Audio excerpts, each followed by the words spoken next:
New Zealand ने अपनी द्विपक्षीय संबंधों को नई ऊंचाई देते हुए उन्हें रणनीतिक साझेदारी का दर्जा देने का ऐलान किया है। साथ ही दोनों देशों ने 2030 तक द्विपक्षीय व्यापार को 2 गुना करने का लक्ष्य तय किया है। न्यूजीलैंड में प्रधानमंत्री क्रिस्टोफर लक्सन ने प्रधानमंत्री नरेंद्र मोदी के 2 दिवसीय दौरे के दौरान हुई वार्ता के बाद इसकी घोषणा की। प्रधानमंत्री लक्सन ने सोशल मीडिया प्लेटफॉर्म एक्स पर कहा कि भारत और न्यूजीलैंड के बीच हुआ यह नया समझौता दोनों देशों के मुक्त व्यापार समझौते FTA को और मजबूत करेगा। उन्होंने कहा कि व्यापार बढ़ाने से न्यूजीलैंड में रोजगार के नए अवसर पैदा होंगे, लोगों की आय बढ़ेगी और स्थानीय अर्थव्यवस्था को मजबूती मिलेगी। दोनों नेताओं के बीच हुई व्यापक वार्ता में 18 प्रमुख परिणामों पर सहमति बनी, जिसमें व्यापार, निवेश, तकनीक और लोगों के बीच संपर्क बढ़ाने से जुड़े 10 महत्वपूर्ण समझौते शामिल है। ऑकलैंड में उद्योगपतियों और बिजनेस लीडर्स को संबोधित करते हुए प्रधानमंत्री मोदी ने कहा कि यह रणनीतिक साझेदारी केवल एक कूटनीतिक उपलब्धि नहीं बल्कि साझा भविष्य का नया संकल्प है। उन्होंने कहा कि भारत न्यूजीलैंड मुक्त व्यापार समझौता रिकॉर्ड 9 महीने में पूरा हुआ, जिससे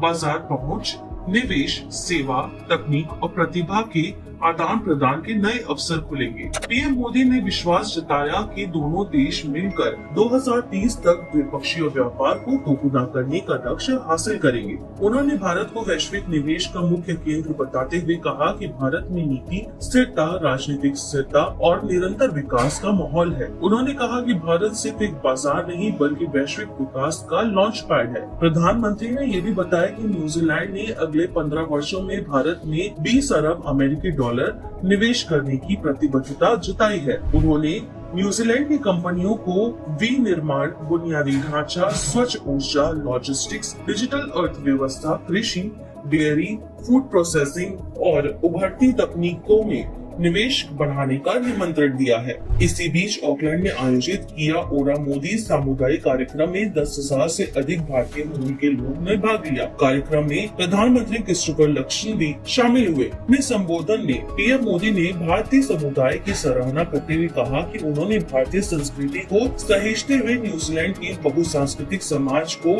समृद्ध बनाया है। उन्होंने कहा कि यह आयोजन भारत न्यूजीलैंड की दोस्ती